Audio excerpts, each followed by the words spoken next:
헌재에서 무슨 일이 있었는지 영상들 조금 보면서 정리를 좀 해보도록 할게요. 이번 그 사건을 보면은 실제 아무런 일도 일어나지 않았는데 뭐 지시를 했니, 지시를 받았니, 뭐 이런 얘기들이 마치 그 어떤 호수 위에 떠 있는 무슨 달 그림자 같은 거를 쫓아가는 그런 느낌을 좀 많이 받았고요. 제가 그 장관에게 얘기할 때는 이거는 계엄의 형식을 빌린 대국민 호소고 국회 그 해제 결의가 있으면은 자, 윤석열이 이런 말을 했었죠.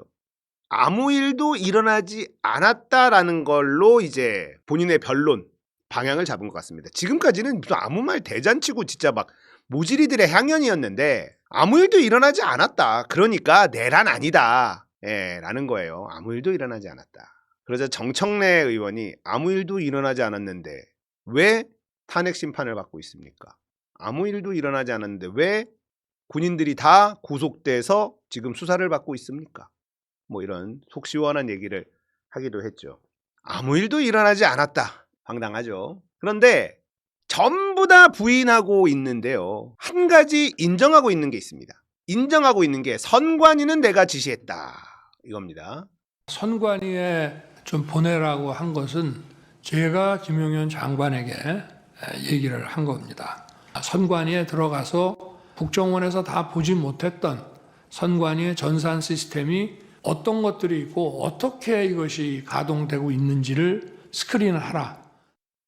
자, 이거는 탄핵 사유가 됩니다. 선관위를 털기 위해서 계엄을 했다라는 건 내란이 성립이 되는 겁니다. 왜냐?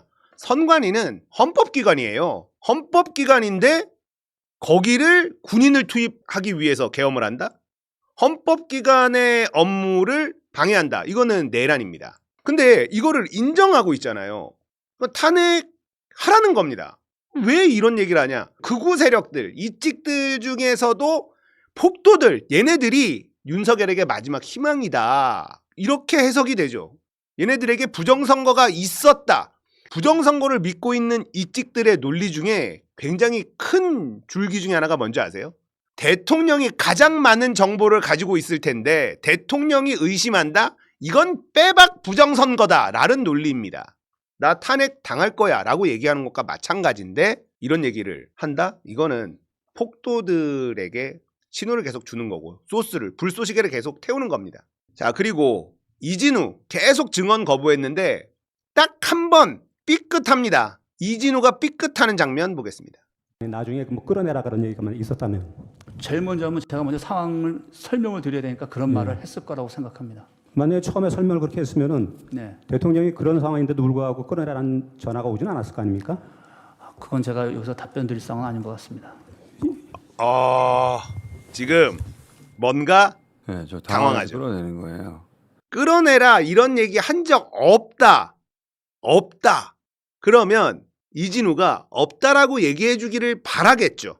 근데 나중에 뭐 끌어내라 그런 얘기가 있었다면 제일 먼저 하면 제가 먼저 상황을 설명을 드려야 되니까 그런 말을 했을 거라고 생각합니다. 자, 이렇게 얘기해 버려요. 그런 말을 했을 거라고 생각합니다. 끌어내라고 얘기했다라는 거 아닙니까? 그리고 방금 채팅창에 보니까 이진우가 대통령이 끌어내라 지시했다라고 뭐 인정을 했다라는 게 또 보도가 나왔다라고 하는데 이거 당황하죠, 막판에. 이 표정이야. 자, 이진우 전 사령관의 부관이 대통령 전화 확인, 대통령 전화했었다. 통화 내용도 모두 기억한다. 이런 보도가 MBN 단독으로 떴는데요. 이진우와 윤석열이 이 통화한 내용을 들은 이 부관이 대통령과 통화임을 증명할 수 있는 상황을 기억하고 수사기관에 진술했다. 이진우의 비화폰으로 윤석열이 전화를 했어요. 근데 대통령님이라고 저장된 이름을 봤다는 거예요. 왜 이거를 부관이 봤냐? 계엄 당시에 김용현하고 통화하느라 윤석열 전화를 받지 못해서 윤석열 전화 온 사실을 부관이 먼저 알았다. 해당 통화를 스피커폰으로 듣지 않았지만 윤석열 목소리가 TV에서 나오던 목소리와 같아서 기억할 수 있었다. 야!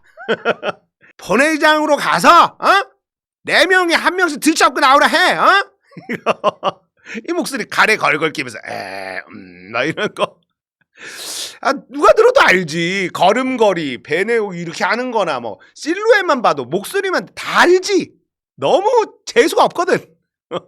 총 쏴서 문 부수고 들어가서 끌어내라. 내가 2번, 3번 계엄령 선포하면 되는 거니까 계속 진행해. 전화로 지시한 사실을 적시했어. 윤석열 공소장에 검찰이 적시해 놨어요. 윤석열이 이진우에게 이런 지시를 했다라는 게 공소장에 있습니다. 윤석열은 이러한 지시를 내리면서 이진우가 곧바로 대답하지 못하자 대답을 하라고 재촉하려 한 것으로도 알려졌다. 근데 변론 기일에 윤석열로부터 전화로 지시받은 사실의 증언을 거부했는데 공소장에 담긴 통화 내용이 자신의 부관 등 제3자의 진술이 포함될 것 같다는 취지로 발언을 하고 자신의 부관이 거짓을 진술할 사람이 아니라고 덧붙였다. 자, 이진우가 증언을 거부하고 있었지만 윤석열을 지키려고 하는 건 아니라는 거예요. 자기에게 불리할까봐 이제 탄핵 심판에서 증언을 거부한 거지. 부관이 이렇게 얘기한 거를 알고 있죠. 자신의 부관은 거짓을 진술할 사람이 아니다.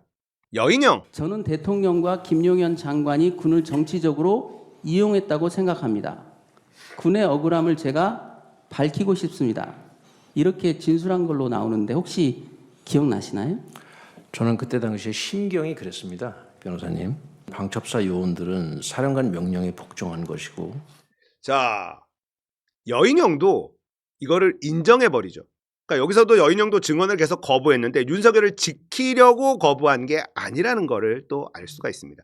지금 자기가 재판 중이기 때문에 자기가 어떻게든 지금 좀 덜기 위해서 이미 내란의 핵심 인물이라는 거는 빼박이에요. 그러면 이게 뭐 무조건 10년 이상 형이란 말이에요. 10년형 이상 받을 건데 양형이라도 줄여야 하는 그런 상황에서 재판을 받고 있으니까 증언을 거부한 거지 윤석열을 지키자라는 건 아니라는 거. 지금 이미 이 핵심 멤버들 곽종근, 여인영, 이진우 이 핵심 멤버 이 사람들 3명은 윤석열을 버렸습니다. 윤석열을 버린 거예요. 그러니까 윤석열은 탄핵이 안 당할 수 없습니다. 그러니까 탄핵은 무조건 가는 거예요.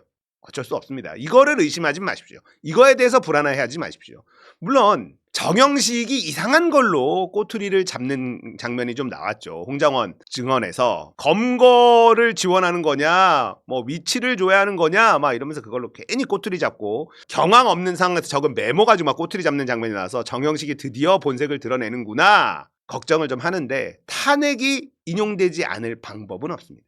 그리고 헌법재판관이 아무리 꼴통이고 극보수라 하더라도 윤석열을 복귀시키면 또 계엄할 게 뻔하고 윤석열 탄핵을 안 시키면 대통령의 통치행위라고 인정해버리는 거 아닙니까? 계엄이 대통령의 통치행위다라는 걸 인정하는 거예요. 그렇게 되면 어떻게 되겠습니까?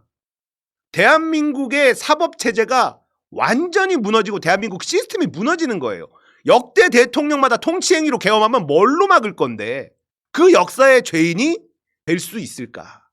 그럴 수가 없는 겁니다. 그러니까 탄핵은 걱정하지 않으셔도 된다. 이거 무조건입니다. 정말 탄핵 안 될까봐 걱정하시는 분들은 이건 걱정하지 않으셔도 돼요. 빨리 안 되는 게 짜증날 뿐이지. 예.